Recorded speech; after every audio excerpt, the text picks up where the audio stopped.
Welcome to the Dash Mindset Podcast. I'm Sherry Zievenbergen. You were born, you're gonna die, and your adventure is your dash in between. So make the most of it. Unlock your potential in all aspects of your dash by embracing your uniqueness and living in a way that's authentic to you, not by doing more things, but by focusing on the right things. I'm a former corporate leader turned coach who's on my own journey, and I'm passionate about helping you on your journey too. So on the podcast, we'll explore how to live authentically by deciphering who you truly are and what you truly want. Are you ready to take a step toward designing your dash? Someday doesn't actually exist, so let's do it now. Hey there, welcome to the Dash Mindset Podcast. Today's topic stems from my own experiences and lessons learned, as usual, as well as discussions I have a lot.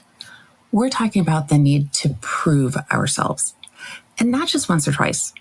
It's the thought that we need to continue to prove ourselves throughout our lives, no matter where we are in life, no matter how old we are, no matter how long we've been in a role, we feel the need to prove our worth. This is something I talked about in episode 45 as it related to productivity specifically. And in this episode, we're going to look at it from a slightly different angle. So if you are a high performer, a high achiever, an overachiever, however you want to refer to yourself, you've likely done this. Maybe you're even doing it right now. Because as high achievers, we generally feel the need to prove our worth. We think proving ourselves helps us power through, and it does to some extent. But we're so accustomed to doing it, we don't even realize we do it. We don't stop to question why we do it. And most importantly, we don't question if it's actually benefiting us in some way. So I'll share an example and see if this resonates for you.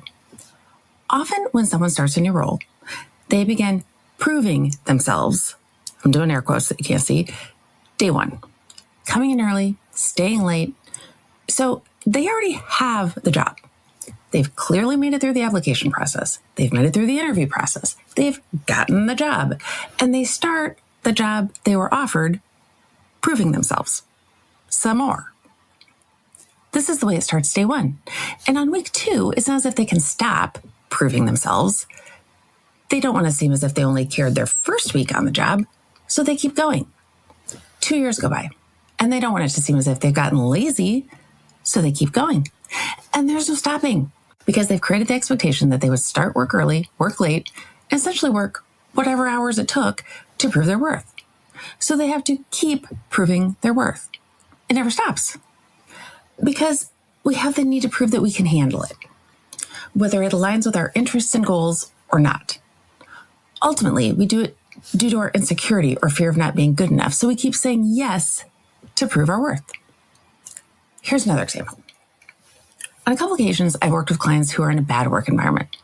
And by bad, I mean an environment they don't enjoy. Not just bad from my perspective. It's not just because it's something I wouldn't want to do. That's irrelevant. It's their definition of bad. It doesn't align with their values. It doesn't energize them in any way. They dread going. And it's not getting them to what they ultimately want. Yet, they've said, I know I can do it. To which I responded, yes, of course you can. You absolutely can. Do you want to? What would be your reasons for staying in the situation? Sometimes the response is, I want to do it to prove to myself that I can do it. And I get it. Like I said, a lot of this is from my own experience. But at what cost? What's the benefit in the end? And what does the end even look like? Does it end after one more year in a bad fitting environment? 2, 10? At what point will you feel as if you've proven to yourself that you can do it? And then what?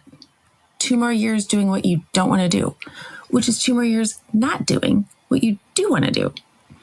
And I'm not referring to something that's challenging, but will ultimately be beneficial in some way. This isn't about committing to a workout plan or working through a hard relationship they want to save. This is about proving to themselves that they can handle working in a particular situation, often with no other benefit in sight. So, more evidence supporting just how complicated we humans are. Not only are we wanting external validation, we're looking for internal validation from ourselves as well, which can be even more exhausting because we are our own harshest critics. And to ourselves, we're often never enough. There's no finish line. So now I would love for you to ask yourself if you have ever been in this situation. And if you have, what was the end result? What was the benefit of proving yourself to yourself? Usually, the need for self-validation leads us to feeling burned out and stuck. Because when we feel like we have to prove something to ourselves, we're often overcommitting and overextending. And that leads to burnout.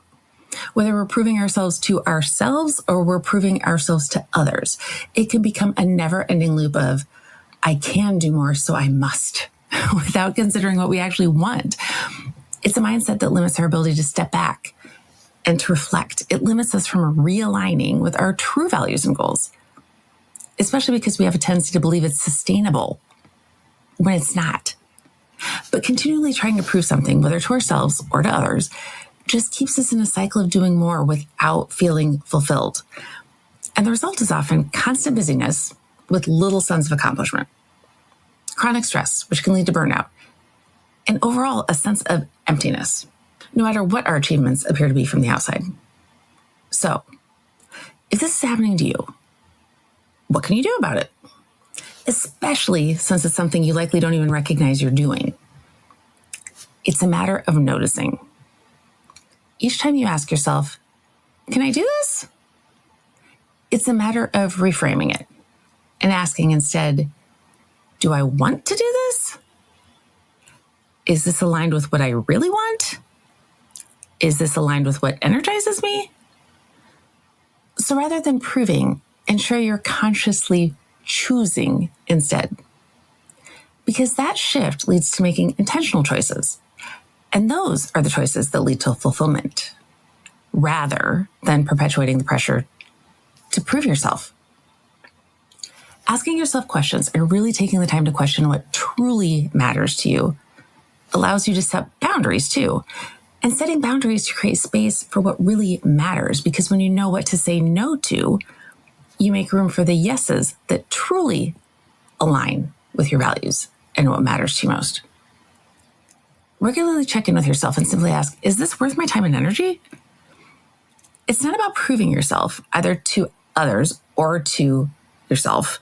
It's about aligning your choices with what you truly want and what truly matters to you most. So this week, reflect on where you're still trying to prove yourself and what it's costing you. What's one area where you can choose alignment instead of proving? What are some boundaries you can set? What will make it easier for you to intentionally choose the path you actually want to be on? The one that will be most fulfilling to you. Alrighty, I hope that gives you something to think about and do differently this week. Thank you so much for listening. And if you liked this episode, please share with someone else who might benefit. Please subscribe and leave a review. And most importantly, take a step toward making intentional choices that align with what you truly want and who you want to become. See you again soon. Thanks so much for listening to the Dash Mindset Podcast. If you enjoyed this podcast, please subscribe on your favorite podcast player, tell your friends, and leave us a review. Follow me on my social media platforms highlighted in the show notes and get in touch with me at thedashmindset.com. Share the topics you'd like me to explore in future episodes. Thanks again for listening to the Dash Mindset Podcast. We'll see you next time. Design and differentiate your Dash your way and make today amazing.